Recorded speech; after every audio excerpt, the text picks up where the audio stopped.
di tengah negara itu. Tapi cara yang ditempuh akhir-akhir ini adalah sangat berbeda. Bukan seperti yang ditempuh di zaman penjajahan. Bukan ditempuh seperti yang ditempuh oleh kumpulan yang memberontak untuk menentang pimpinan negara Islam.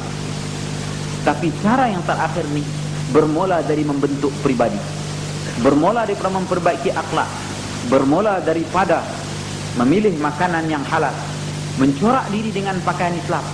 Dan satu perkara yang paling mereka pedih hati melihat, sama dalam pandangan orang barat, apabila wanita-wanita Islam sudah berpakaian bertudung dan berpurdah.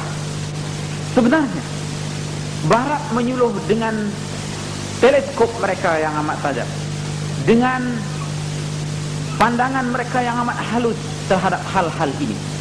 Mereka memandang ini satu perubahan yang sangat luar biasa. Walaupun bagi setengah-setengah kita pakaian bertudung berpurdah ini sudah jadi perkara biasa, tapi bagi mereka ini adalah satu pukulan maut terhadap cita-cita dan azam mereka untuk menghancurkan umat Islam. Dan ada satu perkara yang sangat menyakitkan hati, bila bangun seorang tua di Iran yang berpegang dengan pahaman Syiah itu mengharamkan muzik untuk muda-mudi mereka. Orang tua di Syiah itu berkata bahwasanya muzik adalah pembunuh jiwa anak-anak muda kan. Saudara-saudara, sebenarnya kita pun berkata demikian. Tapi bukan kita Syiah, tapi kita kata atas dasar pegangan kita bahwasanya musik adalah hantu yang amat hebat dari barat yang dikirim ke dalam dunia Islam untuk melumpuhkan pendirian umat Islam. Apabila bangun satu gerakan, membuat satu pengisytiharan bahwasanya musuh kita adalah musik, bagi mereka satu pukulan maut terhadap mereka. Dan ini lebih hebat daripada bom atom yang jatuh di Hiroshima dan Nagasaki oleh Amerika. Oleh itu saudara-saudara, serangan kita ke atas mereka bukan lagi serangan bentuk serangan seperti yang dibuat oleh datuk nenek kita dalam menentang penjajahan masa dahulu. Serangan kita cukup untuk kita suruh anak-anak kita menutup aurat, suruh anak kita menetapi sembahyang 5 waktu, mengelak daripada minuman arak, muzik, dan terlibat dalam sokan-sokan yang mereka anjurkan seperti walk-katun dan sebagainya. Semua perkara ini saudara-saudara, program-program mereka yang mereka bentangkan kepada kita untuk membunuh jalan hidup kita. Tapi kita tentang mereka dengan membuat program usrah, membuat program tarbiyah, fardu ain, puasa sunat, tahajud malam dan lain-lain lagi. Ini pukulan maut yang mereka merasai sangat hebat menimpa mereka. Saudara-saudara yang dikasihi sekalian, menurut pengarang buku Militan Islam, yang dimaksudkan militan di situ bukanlah kumpulan bersenjata yang berani merampas kapal terbang, bukanlah kumpulan yang berani pakai bom di tubuh terjun ke dalam kereta-kereta kebal Israel, bukan itu. Tapi yang dimaksudkan militan Islam ialah golongan yang bila nak makan dia tanya haram ke halal. Kan ini satu pandangan yang berbeza. Sebab itu saya katakan tadi, saya tidak mau menganjur saudara baca, tapi kalau nak lihat apa orang barat memandang tentang militan Islam, bukan lagi kumpulan yang berani menggunakan senapang, menggunakan bom, bukan. Tapi yang militan ialah bila dia nak makan dia tanya haram atau halal. Ini Cina ke buat, Melayu ke buat, kafir ke dia, Islam ke dia. Dia nak minum halal ke haram, dia akan bertanya itu. Bila dia nak pakai, dia akan bertanya, pakaian saya ini berunsur Yahudi ataupun berunsur Islam. Hal-hal ini saudara paling sakit pada jiwa mereka.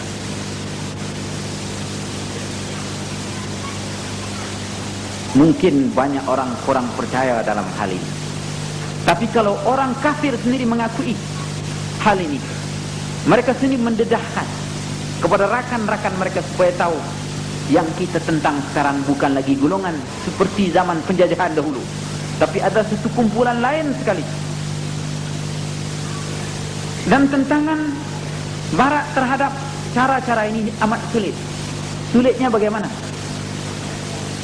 Sulitnya ialah dia tak boleh melarang seorang nak berpakai serban dan jubah. Itu hak pribadi, hak peri kemanusiaan yang perlu dihargai. Dia tak boleh melarang seorang yang nak sembahyang, dan dia tak boleh melarang orang baca Quran, dan dia tak boleh memaksa orang dengar muzik dia. Dia tak boleh memaksa. Oleh kerana tak boleh buat paksaan dan tak boleh buat larangan, dia menempuh satu kesulitan yang amat hebat. Apalagi kalau kita tak minum Coca-Cola dia. Kita dah tidak isap rokok dia. Kita tidak makan mie dia. Kita pulaukan hasil-hasil pengeluaran mereka. Dan ini saudara-saudara menjadikan mereka akan gigit jari di rumah mereka masing-masing. Tidak perlu kita kutuk mereka dan memarahi mereka. Timbul lagi satu gerakan Islam yang amat hebat, hasil daripada ingin makan makanan yang halal. Negara-negara Islam memaksa Australia memastikan daging kambing yang mereka nak hantar ke negara Arab, daging lembu yang mereka nak hantar ke negara Arab halal. Dengan itu terpaksa kilang-kilang di Australia menyediakan penyembelih-penyembelih daripada umat Islam. Dan penyembelih-penyembelih ini bila dia tuntut waktu sembahyang, mereka mesti layan. Kalau dulu saudara-saudara mereka datang ke dalam negara Islam, orang Islam terpaksa tinggalkan masjidnya seperti Imam Bonjol tinggalkan masjidnya di Minangkabau. Maka sekarang mereka terpaksa membuat masjid di kilang-kilang tempat sembelih lembu mereka di Australia dan New Zealand. Kan ini sudah satu arus kebangkitan yang amat hebat. Dan ini yang mereka panggil militer. Ini yang mereka panggil militer. Golongan yang tidak mau berunding. Kami tak mau beli kambing kamu kalau kamu tak sembelih ikut cara Islam. Mereka, kalau kambing mereka tak dibeli oleh orang Arab, kalang kabut mereka. Mereka terpaksa jual, mereka terpaksa melayan kehendak-kehendak umat Islam.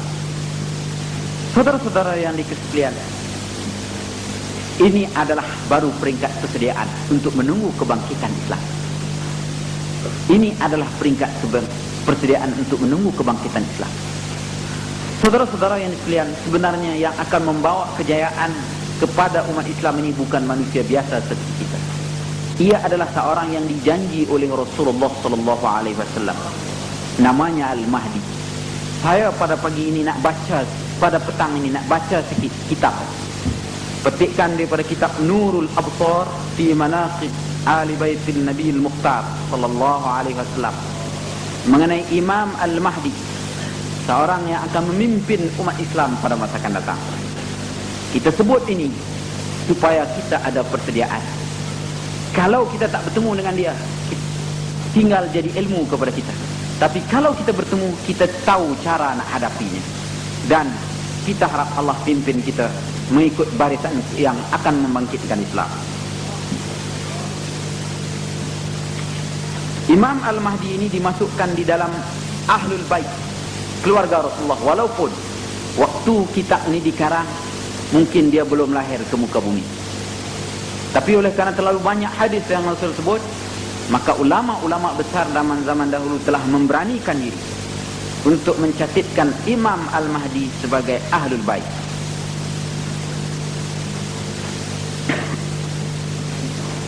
Tatimmah fi kalami akhbar fil kalami ala akhbar Al-Mahdi. Saya baca dalam bahasa Melayunya saja. Ketahuilah bahwasanya berselisih pendapat ulama-ulama mengenai Mahdi ini, adakah dia anak cucu Hasan ataupun anak cucu Husain, cucu Rasulullah sallallahu alaihi wasallam. Kata setengah daripada mereka bahwa sahihu ismuhu Ahmad atau Muhammad bin Abdullah, yang sahihnya namanya ialah Ahmad atau Muhammad bin Abdullah. Imam Mahdi ini yang sahihnya namanya ialah Ahmad ataupun Muhammad bin Abdullah. Kata Qutub Sya'rani, Imam Sya'rani dalam Yawaqit wal Jawahir, Al-Mahdi adalah daripada anak cucu Imam Hasan Al-Askari. Wa mauliduhu, dan lahirnya pada malam nisfu Sya'ban tahun 1000. Catat 1255 Hijrah. Sekarang sudah tahun 1306, 1406 Hijrah. Cuba tolak berapa? Berapa?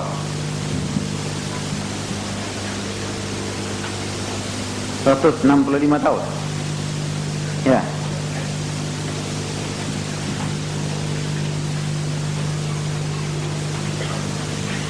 Wa huwa baqin ila an yajtama'a